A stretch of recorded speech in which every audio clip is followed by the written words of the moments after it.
Il-Bank Ċentrali ta' Malta konferma li matul is-sena li għaddiet l-ekonomija Maltija kompli turi saħħa u reżiljenza straordinarja, anke f'kuntest ta' sfidi internazzjonali. L-Aġent Gvernatur tal-Bank Ċentrali Sandro De Marco irrimarka li r-rata ta' tkabbir ekonomiku f'Malta baqgħet ferm ogħla minn dik fiż-żona euro, b'momentum li ġie mmexxi kemm mid-domanda domestika kif ukoll mill-esportazzjoni. Fil-fatt it-tkabbir f'Malta kien 6 darbit aktar mill-medja Ewropea u aktar mid-doppju ta' dak fl-Istati Uniti tal-Amerika. Skont ir-rapport annwali tal-Bank Ċentrali, id-depożiti mal-banek komplew jiżdiedu b'rata ogħla mill-2023, bżieda ta' aktar minn biljun euro fid-depożiti tal-familji.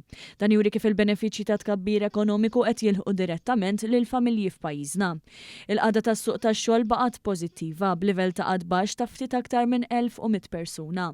Il-ħolqien tal-impjiegi kien partikolarment qawwi fis-settur tal-professjonijiet li se jammonta għal aktar minn 20% tal-impjiegi kollha. Madankollu fil-waqt li naqset b'20% żieda ta' ħaddiema barranin minn pajjiżi terzi, kien hemm ukoll żieda ta' 20% fl-att ta' barranin li telqu mill-pajjiż.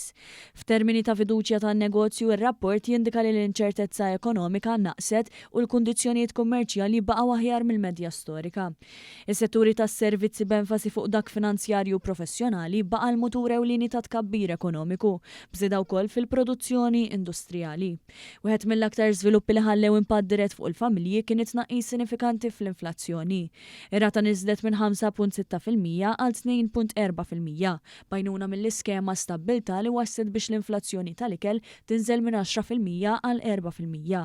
Il-prezzijiet tal-enerġija u l-fuels baqgħu stabbli grazzi għal politika tal-Gvern u għal darb'oħra Malta kellha rata ta' inflazzjoni inqas mill-medja Ewropea. Mill-perspettiva tal-finanzi pubbliċi, id-deficit kompla jonqos b'mod konsiderevoli u d-dejn pubbliku wkoll naqas. Dan grazzi għaż-żieda fit-dħul tal-Gvern frott tkabbir ekonomiku. Il-qagħda netta finanzjarja tal-Gvern tjiebet bi 2.2% tal-ġid nazzjonali. Il-Bank Ċentrali qal kif id-dejn nazzjonali hu sostenibbli u se jibqa' taħt il-limitu ta' 60%, anke kien qalaw xokkijiet ekonomiċi globali. Il-konklużjoni ċara mir-rapport hi li minkejja l-isfidi internazzjonali l-ekonomija Maltija mhux biss żammet il-pass iżda komplet tissaħħaħ f'diversi oqsma ewlenin.